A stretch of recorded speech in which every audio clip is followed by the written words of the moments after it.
ಕರ್ತನ ನಾಮಕ್ಕೆ ಸ್ತೋತ್ರ ಉಂಟಾಗಲ್ಪಡಲಿ. ಪ್ರೀತಿಯುಳ್ಳ ದೇವಜನರೇ, ಯೇಸು ಕ್ರಿಸ್ತನ ಹೆಸರಿನಲ್ಲಿ ನಾನು ನಿಮ್ಮನ್ನು ವಂದಿಸುತ್ತೇನೆ.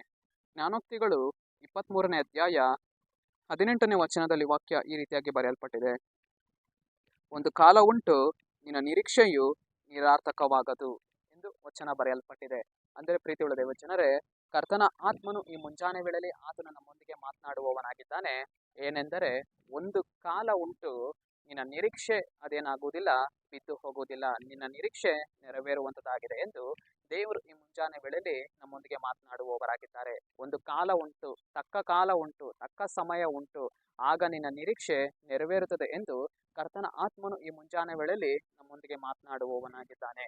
ಇವತ್ತು ನಮ್ಮ ಜೀವಿತದಲ್ಲಿ ಅನೇಕ ನಿರೀಕ್ಷೆಗಳನ್ನ ನಾವೇನ್ ಮಾಡಿರ್ತೇವೆ, ಕರ್ತನ ಮುಂದೆ ಇಟ್ಟಿರ್ತೇವೆ. ಅನೇಕ ಬಯಕೆಗಳನ್ನ, ಅನೇಕ ಒಂದು ಪ್ರಾರ್ಥನೆಗಳನ್ನ, ಅನೇಕ ಮನವಿಗಳನ್ನ ಕರ್ತನ ಸಮ್ಮುಖದಲ್ಲಿ ಇಟ್ಟು ಯಾವಾಗ ನೆರವೇರ್ತದೆ, ಯಾವಾಗ ಆಗ್ತದೆ ಎಂದು ಎದುರು ನೋಡ್ತಾನೆ ಇರ್ತೇವೆ. ಆದ್ರೆ ಅದು ನೆರವೇರದೆ ಇರುವಾಗ ನಾವೇನಾಗ್ತೇವೆ, ಅದನ್ನ ಪ್ರಾರ್ಥಿಸುವುದನ್ನ ಬಿಡ್ತೇವೆ. ಹಾಗೆ ನಾವೇನಾಗ್ತೇವೆ, ಬಿದ್ದು ಹೋಗಿ ಬಿಡ್ತೇವೆ.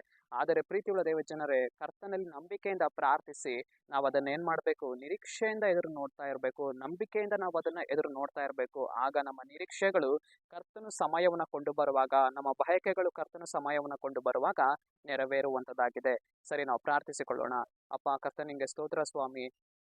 ಈ ಮುಂಜಾನೆ ವೇಳೆಯಲ್ಲಿ ದೇವರ ಈ ವಾಕ್ಯ ಭಾಗ ಸಂದೇಶವನ್ನು ನೋಡ್ತಾ ಇರುವಂತಹ ಜನಗಳನ್ನು ನೀವು ಸಂಧಿಸಿರಿ. ಕರ್ತನೆ, ನಿನ್ನ ಜನರ ಜೀವಿತದಲ್ಲಿ ಸ್ವಾಮಿ ನಿನ್ನ ಕ್ರಿಯೆಯನ್ನ ಮಾಡಿ. ಒಂದು ಕಾಲ ಉಂಟು, ನಿನ್ನ ನಿರೀಕ್ಷೆಯು ನಿರಾರ್ಥಕವಾಗದು ಅಂತ ಹೇಳಿದ ಪ್ರಕಾರವೇ ದೇವರೇ, ನಮ್ಮ ಜೀವಿತದಲ್ಲಿ ನೀನು ಇಟ್ಟಿರುವಂತಹ ಸಮಯಗಳಿಗಾಗಿ ಸ್ತೋತ್ರ ಕರ್ತನೆ. ನಜರೇತಿನ ಯೇಸುವಿನ ನಾಮದಲ್ಲಿ ತಂದೆಯಾದ ದೇವರೇ, ಆಮೆನ್.